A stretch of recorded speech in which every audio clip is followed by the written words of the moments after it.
क्या आप जानते हैं कि भगवान भोलेनाथ ने क्यों दिया था माँ पार्वती को मछुआरे के घर में जीवन व्यतीत करने का श्राप?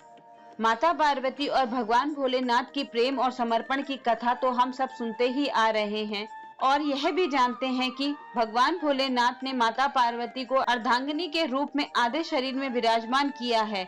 लेकिन एक कथा ऐसी भी है जिसमें माँ पार्वती को भगवान शिव के क्रोध का सामना करना पड़ा था। क्रोध में आकर भगवान शिव ने माँ पार्वती को श्राप तक दे दिया था, जिस वजह से माता पार्वती को मछुआरे के घर में जीवन व्यतीत करना पड़ा था।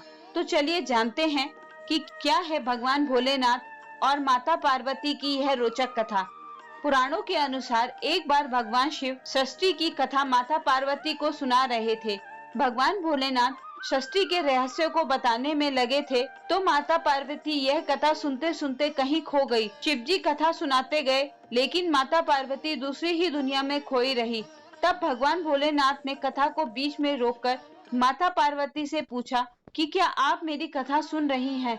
परंतु काल्पनिक दुनिया में खोई माँ पार्वती ने भगवान शिव को कोई उत्तर नहीं दिया। थोड़ी देर बाद माँ पार्वती वापस दुनिया में आई। तब भगवान शिव ने माता पार्वती से कहा कि आपने ब्रह्म ज्ञान की अवहेलना की है, क्योंकि जब भी कोई शिक्षा दे रहा होता है तो आपका ध्यान भंग नहीं होना चाहिए। इसी बात से रुष्ट होकर भगवान ने क्रोध में आकर माता पार्वती को यह श्राप दे दिया कि उनका अगला जन्म मछुआरे के परिवार में होगा। इसके बाद ही कहा जाता है कि माता पार्वती किसी मछुआरे के गांव में पहुंच गई। वहां गांव के मुखिया की कोई संतान नहीं थी। वह मछली पकड़ने जा रहा था तो एक बच्ची को पेड़ के नीचे बैठा देख हैरान हुआ। वह बच्ची और कोई नहीं माता पार्वती ही थी।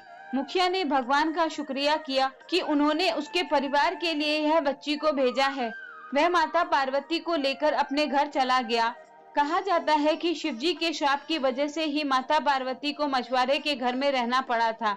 अगर आपको भगवान भोलेनाथ और माता पार्वती की यह कथा पसंद आई हो तो कृपया मेरे चैनल को सब्सक्राइब करें और कमेंट बॉक्स में लिखें कि आप कौन से भगवान से जुड़ी कथा जानना चाहते हैं।